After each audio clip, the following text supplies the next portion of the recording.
Luffy, quand il est en Gear 5, il dit une chose assez simple. Quand il utilise cette forme, c'est là qu'il est le plus libre. Mais cette phrase, faut l'analyser quand même. Parce que quand il dit ça, ça veut dire qu'il est le plus libre uniquement quand il utilise cette forme. Et que quand il n'utilise pas cette forme, le Gear 5, il n'est pas le plus libre. Ça voudrait dire que pour atteindre son rêve, il doit pouvoir, à terme, utiliser ce pouvoir indéfiniment. Ça veut dire que tout le temps, il devra tout le temps rester sous cette forme pour être le plus libre, logiquement. Et si, justement, c'est à ce moment-là, quand Luffy pourra utiliser cette forme indéfiniment, genre à 100% tout le temps, à tout moment de sa vie, qu'il éveillera réellement son pouvoir.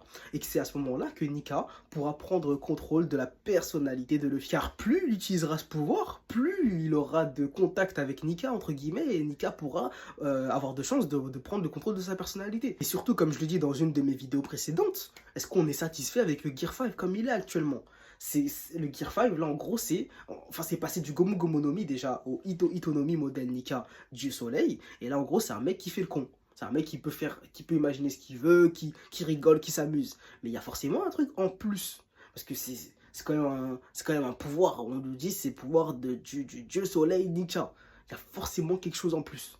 Et il y a forcément un moment où Luffy va avoir encore un développement, c'est obligé. Avant la fin de One Piece, il va encore avoir un développement et c'est quelque chose qui va venir le tirailler. Un switch entre sa personnalité et la personnalité de Nika, qui, on ne sait pas si c'est une personne qui détruit les choses ou si c'est une personne qui sauve. Parce qu'il y a des personnes qui aiment Nika et d'autres qui la détestent. Comme on le voit, Luffy, quand il utilise le Gear 5, il n'a plus sa personnalité, il n'est plus lui-même et il n'est plus lucide. Quand il y a des choses qui se passent devant lui qui sont très dangereuses, il n'agit pas très rapidement, comme Usopp qui se fait choper devant lui par Kizaru. Donc pour moi, ça, c'est les prémices, c'est des choses voilà, qui montrent que sa personnalité est en train de changer et que Nika, il prend le contrôle petit à petit.